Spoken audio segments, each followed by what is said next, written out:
Everyone, welcome to my channel. मैं हूं आपकी होस्ट रश्मि। आज मैं आप लोगों के साथ एक ऐसा प्लांट लेके आई हूं आप लोगों के लिए जिसे देख के आप लोग का दिल खुश हो जाएगा। और ये परमानेंट प्लांट है और अगर इन दिनों आप नर्सरी विजिट करते हैं तो ये प्लांट आप लोगों को ज़रूर दिखेगा, क्योंकि यही उसका फ्लावरिंग सीजन होता है, ग्रोइंग सीजन होता है। तो इसका नाम है चाइनीज़ फ्रिंज और इसे अलग अलग नामों से भी जानते हैं। जैसे आप रूबी फ्लावर के नाम से भी नर्सरी से इसे परचेज़ कर सकते हैं। तो आज मैं इसी के बारे में आप लोगों को पूरी जानकारी दूंगी। तो चलिए चलते हैं हमारी वीडियो में। आप लोग मेरे सामने ये जो फ्लावर का प्लांट देख रहे हैं, इसे चाइनीज़ फ्रिंज कहते हैं। और ये अगर लोकल भाषा में इसे कहें तो ये स्ट्रिप फ्लावर के नाम से भी जाना जाता है। ये मुझे लगता है इसलिए इसका नाम ऐसा पड़ा है कि आप इसके फ्लावर को ध्यान से देखें।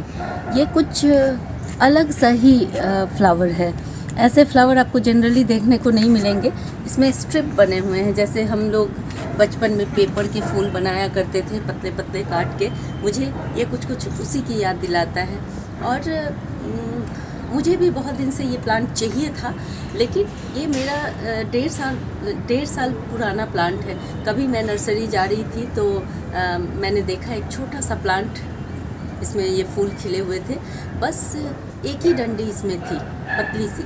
लेकिन इसकी मैंने इतनी केयर की और ढंग से रखने के बाद ये देखें किस तरह का सुंदर प्लांट बन गया है। जब मैं इसे लेके आई थी तो ये एक छोटा सा डंडी था, और मतलब ये जो आप एक छोटा सा ये देख रहे हैं पतली सी डंडी वैसे ही था, लेकिन इसे मैंने बहुत अच्छे से प्रून करके और इस तरह से 1.5 साल में ये कुछ इस तरह का हो गया है। और अगर आप इसे ध्यान से देखेंगे तो इसकी जो लीव्स हैं आप देखें ये अल्टरनेट है, जैसे एक लीफ इधर है एक लीफ इधर है। और ये जो लीफ हैं इसका जो कलर है ये पर्पल कलर का होता है। कभी पर्पल दिखेगा आपको, कभी वाइन कलर का दिखेगा, कभी हल्का ग्रीन दिखेगा। ये इसकी खूबसूरती है, क्योंकि जब इसमें फ्लावरिंग नहीं होती रहती है उस वक्त ये अपने पत्तों की वजह से आपके गार्डन को कलरफुल बनाता रहता है। तो ये मुझे इसकी बहुत अच्छी बात लगी। इसमें 2 वैरायटी होते हैं, जैसे कि आप ये वाला देख रहे हैं तो इसमें पर्पल कलर के लीफ हैं और पिंक कलर के इसके फ्लावर हैं। जो दूसरी वैरायटी है उसमें ग्रीन कलर के इसके लीफ हैं और वाइट कलर के ये फ्लावर दिखेंगे। वो इतना खूबसूरत नहीं दिखता, क्योंकि उसमें जो कलर कॉम्बिनेशन है वो थोड़ा लाइट हो जाता है, लेकिन ये आपको दूर से ही दिखेगा। बड़ा सुंदर प्लांट है। और कुछ इसके केयर टिप्स आप लोगों को बता दूं, जिससे कि आपके गार्डन में ये सालों साल बना रहेगा। ये जो प्लांट है जब आप नर्सरी से लेके आएंगे तो शुरुआती दिनों में बहुत स्लो ग्रो करता है।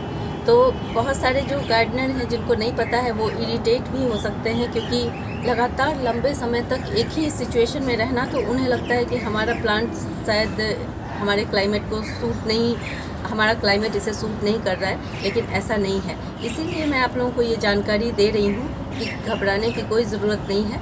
अगर आप इस प्लांट के नेचर के बारे में जानेंगे तो आप बेहतर इसके साथ ट्रीट कर पाएंगे और आपके गार्डन में ये बहुत स्वस्थ और अच्छे से थ्राइव करता रहेगा। तो चूँकि ये स्लो ग्रोअर है तो शुरुआती दिनों में इसे केयर की भी बहुत ज़रूरत पड़ती है। धीरे धीरे बढ़ता है, लेकिन हम इसे दूसरे प्लांट की तरह ट्रीट करते हैं। जैसे कि हम लगातार इसमें 1 महीने पे 2 महीने पे खाद डालते रहते हैं कि ग्रोथ नहीं दिख रही है तो और खाद डाल दो इसमें, तो वो गलत हो जाता है।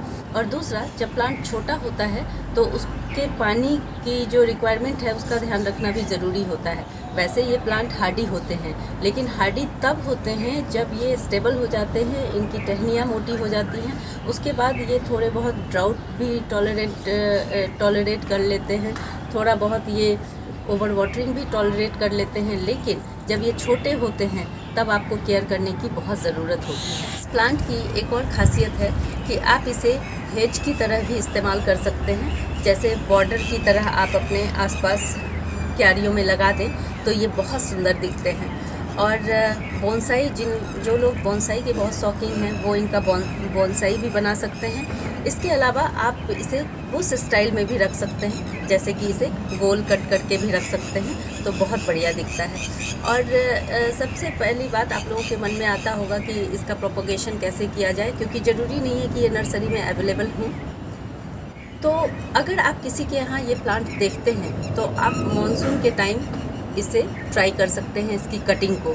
मॉनसून के अलावा चूँकि आप अगर इसे ध्यान से देखें तो ये बड़े हार्डवुड प्लांट होते हैं, तो जितने भी हार्डवुड प्लांट होते हैं उनकी कटिंग जनरली मॉनसून में ही डेवलप होती है, क्योंकि ठंड में या मैंने बहुत बार ट्राई करके देखा है, वो सक्सेसफुल नहीं होता है। और जैसे अभी आप लोग देख रहे होंगे कि मेरे इस प्लांट का जो तना है थोड़ा मोटा हो गया है। आप अगर इसे ध्यान से देखें तो मैं इसमें एयर लेयरिंग भी कर सकती हूँ। ये बहुत अच्छा उपाय है, इससे सक्सेस रेट ज़्यादा मिलती है। जैसे ये मोटा सा पेंसिल के बराबर जो ये थिकनेस है, इसमें अगर हम एयर लेयरिंग करते हैं तो हमें दूसरा प्लांट इजीली मिल जाएगा। तो ये कुछ बातें हैं जिसको जान के अगर आपको ना मिले तो आप अपने अड़ोस पड़ोस कहीं भी देखें तो आप ऐसा कर सकते हैं, इसे लगा सकते हैं। और इसके अलावा इसकी जो और रिक्वायरमेंट है, जैसे खाद की, फर्टिलाइज़र की अगर हम बात कहें तो फर्टिलाइज़र आपको साल में 3 बार देना है, और वो भी कम मात्रा में। जैसे कि इतना बड़ा प्लांट आप मेरा देख रहे हैं तो इसे आप 100 से 150 ग्राम अगर वर्मी कंपोस्ट देते हैं, बस उसी में इसका काम हो जाता है। इससे ज़्यादा तरह तरह के इसमें फर्टिलाइज़र अप्लाई ना करें, नहीं तो इससे भी आपको प्रॉब्लम दिखेगी, और इस कदर जो आप फ्लावरिंग देख रहे हैं ये आपको नहीं मिलेगा। और मैंने थोड़ा डिले में आपको इसकी फ्लावरिंग दिखाई है, ये 1 महीने से एज़ इट इज़ खिल रहे हैं। जो स्प्रिंग का मौसम होता है वो इसके खिलने का मेन टाइम होता है। फरवरी से लेकर के अप्रैल के लास्ट तक ये खिलते रहते हैं, और जब बहुत ज़्यादा गर्मी हो जाती है तब इसमें फ्लावरिंग थोड़ी रुक जाती है। ठंड में बिल्कुल भी फ्लावरिंग नहीं करता, और जो पत्तियां भी हैं मैक्सिमम पत्तियां ये गिरा देता है। तो उस समय ये ना समझे कि आपका प्लांट ख़राब हो रहा है, उस समय इसकी वैसे ही केयर करनी है जैसे हम और प्लांट में पानी कम डालते हैं, और प्लांट को ऐसी जगह रखें जिसमें इस पर ठंड का असर थोड़ा कम हो। भी आप लोग इसमें फर्टिलाइज़र डालेंगे तो आप डिवाइड कर लें मंथ को, जैसे कि आप 4 महीने पे एक बार इसे फर्टिलाइज़ करेंगे। इसके अलावा आपको फर्टिलाइज़र देने की इसमें कोई ज़रूरत नहीं है। और इसका पॉट साइज़ देखें आप, मैंने शुरू से ही इसे इसी पॉट में लगाया है। 1.5 साल पहले जब मैं इसे लेके आई थी तो ये तकरीबन 12 इंच का पॉट है, और इसी में मैंने लगा दिया था। प्लास्टिक का पॉट है तो प्लास्टिक में भी ये बहुत अच्छा चल रहा है। अगर आपको मिट्टी या सीमेंट का भी पॉट मिले तो कोई दिक्कत नहीं है। इवन आप इसे ग्रो बैग में भी लगा सकते हैं। जैसा कि मैंने कहा, ये हार्डी प्लांट होते हैं, बस शुरुआती दिनों की केयर की ज़रूरत है।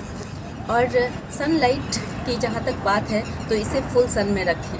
जब अगर आप ऐसे एरिया में रहते हैं जहाँ बहुत हार्श सनलाइट होती है तो दोपहर के समय में इसे कुछ ऐसी जगह पे रखें जिससे मॉर्निंग टू आफ्टरनून इसे 6 घंटे की धूप मिल जाए। उसके बाद हार्श सन से थोड़ा सा इसे बचा लेना है जब मई जून की गर्मी आती है। बस अभी 1.5 सालों में मैंने कभी भी इसमें पेस्ट का अटैक नहीं देखा, और आप इसे वॉच करते रहें। क्योंकि मैंने नहीं देखा है इसका मतलब ये नहीं है कि पेस्ट का अटैक होता ही नहीं होगा, तो आप इस पर नज़र रखें। वैसे मुझे लगता है कि नहीं होना चाहिए, क्योंकि इसकी जो पत्तियां हैं ये थोड़ी रफ़ हैं, ये सरफेस इसका रफ़ है, तो जो रफ़ चीज़ें होती हैं उनमें कीड़ों का अटैक थोड़ा कम होता है।